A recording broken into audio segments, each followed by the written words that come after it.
कैसे हो दोस्तों। आज एक बड़े इंटरेस्टिंग टॉपिक के ऊपर बात करेंगे। आज की जनरेशन में बहुत बड़ा कंफ्यूजन है कि शादी करनी चाहिए या नहीं करनी चाहिए, और इसी के साथ साथ बात करेंगे एक ऐसे सवाल के ऊपर कि लव मैरिज सही है या फिर अरेंज मैरिज। दोस्तों पहले तो मैं एक बात आपको बताना चाहूंगा कि सबसे इंपॉर्टेंट बात है कि एक लाइफ में सबसे जो बड़ा डिसीजन है वो मुझे लगता है मैरिज है। और इसी के साथ साथ मैं और एक बात बताना चाहूंगा कि आज का जो यूथ है उसमें 34% जो हमारा यूथ है वो शादी ही नहीं करना चाहता। लेकिन ऐसा क्यों? इसके पीछे कई सारे रीजन है। उसमें से एक रीजन ये है कि आज का जो यंगस्टर है, आज के जो बच्चे हैं वो इंडिपेंडेंट होते जा रहे हैं। सेकंड चीज, आज की डेट में जैसे पुराने जो टीवी चैनल्स थे या फिर सोशल मीडिया थे उसके ऊपर इतना डेटा नहीं था अवेलेबल। आज की डेट में सोसाइटी को लेकर कई सारा ऐसा डेटा अवेलेबल है जिसके कारण लोग अवेयर होते जा रहे हैं। जैसे कि किस तरीके से पॉलिटिशियंस लोगों ने या फिर प्रीस्ट लोगों ने हमको रिलीजन के थ्रू डिवाइड किया है, या फिर बहुत सारी कास्टिज्म के कारण लोगों को डिवाइड करके रखा है। तो ये चीज को ओशो या फिर बड़े बड़े बहुत सारे फिलोसोफर हुए पास्ट में, तो रिसेंट में जो 19th सेंचुरी में जो फिलोसोफर हुए जैसे कि जे कृष्णमूर्ति, देन ओशो,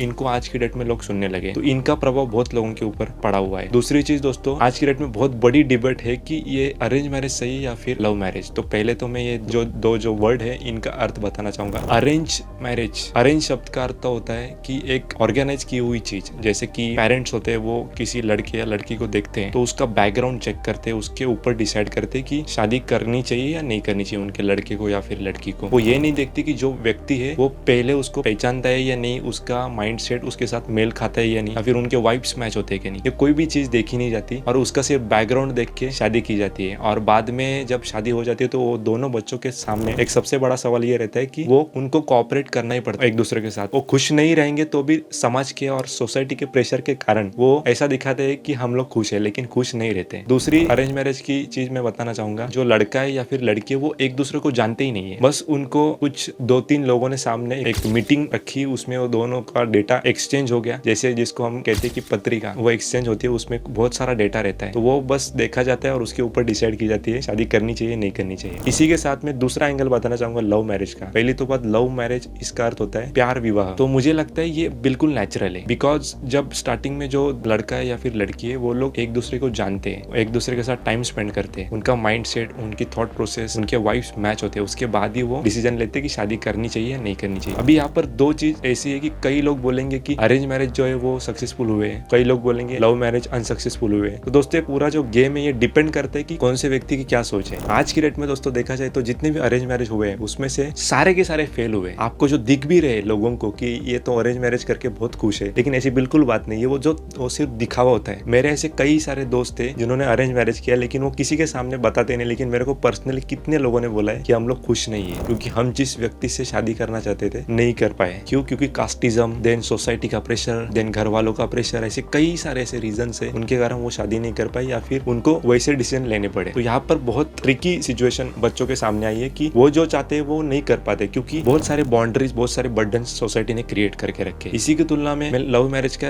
एंगल से बताना चाहूंगा एक और चीज कि लव मैरिज अगर आगे जाके फेल भी होता है, जैसे कि किसी लड़के ने और लड़की एक दूसरे को जानते हैं, उसके बाद उनकी शादी हुई, आगे जाके उनके अगेंस्ट में कॉन्फ्लिक्ट होता है और डिवोर्स हो जाता है या फिर कुछ भी प्रॉब्लम होता है, तब भी वो रिग्रेट नहीं करेंगे कि वो जिस व्यक्ति से शादी करना चाहते थे उसके साथ वो शादी की। वो शादी सफल हुई ना सफल हुई वो बहुत अलग चीज है, लेकिन वो जो चाहते थे वो तो किया एटलीस्ट। लेकिन जो अरेंज मैरिज में होता है, सामने वाला व्यक्ति आपको पता ही नहीं कि वो क्या है, उसका माइंडसेट कैसा है, उसका पास्ट क्या है, वो उसका थॉट प्रोसेस क्या है, वो कुछ भी पता नहीं। और सडनली बस पेरेंट्स ने बोल दिया कि इसका बैकग्राउंड अच्छा है, इसका फाइनेंशियल बैकग्राउंड अच्छा है, देन उसका एजुकेशन अच्छा है, तो सडनली उसके साथ शादी कर लिया और पूरी जिंदगी बितानी है। स्पेशली लड़कियों के लिए बहुत मुश्किल होता रहेगा ये चीज, क्योंकि एक उनके तो पहली तो उनको अपना घर छोड़ के दूसरे घर में जाना पड़ता है। तो ये बहुत चैलेंजिंग चीज है लड़कियों के लिए कि सामने वाला लड़का उनको पता नहीं रहता कैसा है, देन अपना घर छोड़ के उधर जाके सब एक्सेप्ट करना और सब एब्जॉर्ब करना बहुत ट्रिकी सिचुएशन बन जाती है। तो मुझे लगता है कि ये जितने भी आज के डेट में डिबेट चल रही है अरेंज मैरिज और लव मैरिज, और ये मराठी मैट्रिमनी या फिर जितने भी मैरिज के जितने भी ये एप्लीकेशंस बने हुए हैं कि उसमें बायोडाटा देख के डेट करते हैं एक दूसरे को फिर शादी करते हैं, ये बिल्कुल बकवास है। मुझे लगता है पूरी तरीके से लव मैरिज जो है मुझे लगता है वही एकदम नेचुरल है और वही एग्जिस्टेंस ने बनाया हुआ है। पहले देखिए मैरिज सिस्टम ही नहीं था, ये तो सोसाइटी ने क्रिएट किया है। हमारे देश में जितने भी लोग हैं उनको कास्टिज्म में बांध के रखा है, जितने भी पॉलिटिशियंस और प्रीस्ट है उन्होंने। तो मुझे लगता है यहाँ पर लोगों को सोच समझ कर डिसीजन लेना चाहिए। पहले तो मेरा अपना ओपिनियन ये है कि शादी एक सबसे बड़ा डिसीजन है। अगर आपका पार्टनर आपको सही नहीं मिला तो आपकी पूरी लाइफ कोलैप्स हो सकती है। तो मुझे लगता है सोच समझ कर ये डिसीजन लेना चाहिए, शादी करनी चाहिए या नहीं करनी चाहिए। एंड सेकंड थिंग ये है कि अगर आप शादी करना चाहते हैं तो इसका कोई टाइम लिमिट नहीं। कई लोग बोलते हैं कि जब आप 30 तक टच हो जाते हो तो आपकी शादी नहीं होगी, या फिर आपको अच्छी लड़की नहीं मिलेगी, या फिर लड़का नहीं मिलेगा, या फिर लव मैरिज आप कर रहे हो तो आपके घर वाले नहीं मानेंगे। मुझे लगता है कि लव मैरिज ही एग्जिस्टेंशियल है, क्योंकि जब आप एक दूसरे को जानते हो तब बाद में जाके रिग्रेट नहीं करते, एक दूसरे के साथ चल सकते हो। देखिए, कोई भी दो पर्सन रहते तो उनके थॉट प्रोसेस तो अलग रहेंगे, तो उनमें ऑब्वियसली छोटे मोटे झगड़े भी होंगे, लेकिन अगर एक दूसरे को जानते रहेंगे बहुत अच्छे तरीके से, मुझे लगता है उनकी लाइफ बहुत अच्छी और बेहतरीन हो सकती है। तो मुझे नहीं लगता कि अरेंज मैरिज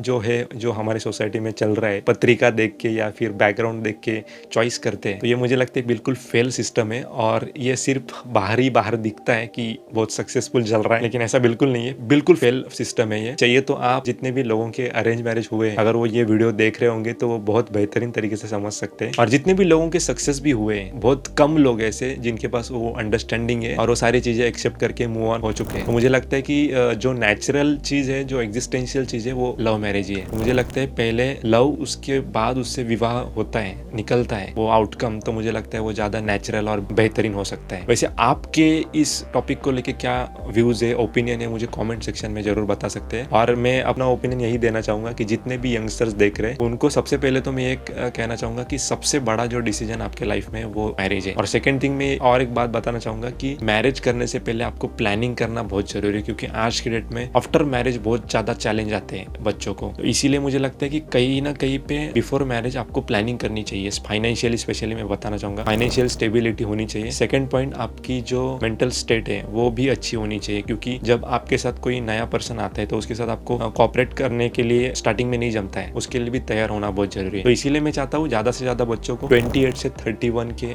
एज में ज्यादातर शादी करने का सोचना चाहिए, उससे पहले नहीं, क्योंकि उससे पहले आप उतने मैच्योर होते नहीं। सेकंड थिंग, आप फाइनेंशियली भी इतने स्टेबल नहीं रहते। जो मिडिल क्लास रहते हैं उनके लिए मैं स्पेशली बताना चाहूंगा। तो ओवरऑल मेरा यही व्यू है कि जितने भी लोग आज के डेट में सोच रहे हैं कि शादी करनी चाहिए नहीं करनी चाहिए, पहली बात तो आपको पहले इसके ऊपर सोच लेना चाहिए कि आपके लिए क्या सही है, क्योंकि कई लोग ऐसे हैं उनके लिए शादी सही नहीं है। जैसे कि आज की डेट में कई लोगों की सोच ऐसी भी है कि इंडिया ऑलरेडी 150 करोड़ से ज्यादा इंडिया की पॉपुलेशन है, तो ये आने वाले वक्त में जो आपका बच्चा होगा उसके लिए आप फुलफिल कर सकते हो क्या उसकी सारी चीजें? उसको ठीक हवा दे सकते हो क्या, ठीक पानी दे सकते हो क्या, ठीक बिजली दे सकते हो, या फिर ठीक जितनी भी इक्विपमेंट्स है वो ठीक से दे सकते हो क्या? अगर उसका जवाब नहीं है तो मुझे लगता है बच्चे पैदा भी नहीं करनी चाहिए। उसके ऊपर मैं अलग से वीडियो बनाऊंगा कि इंडिया में आज की डेट में ये जो शादी, बच्चे एंड ऑल सब जो सिस्टम चल रहा है वो कितना करप्ट हो चुका है, और आगे जाके लोगों को कितना सोचना चाहिए शादी करने से पहले, तो उसके ऊपर भी मैं वीडियो बनाऊंगा। लेकिन आज का जो पूरा वीडियो था वो पूरी तरीके से दोस्तों अरेंज मैरिज और लव मैरिज के साथ जो डिबेट चल रही है उसके ऊपर था। और मेरा जो आउटकम है वो यही है कि मुझे लगता है लव मैरिज जो है वही एग्जिस्टेंशियल है और नेचुरल है। वैसे आपका ओपिनियन क्या है मुझे कमेंट सेक्शन में जरूर बताना। वीडियो एंड तक देखने के लिए बहुत बहुत धन्यवाद।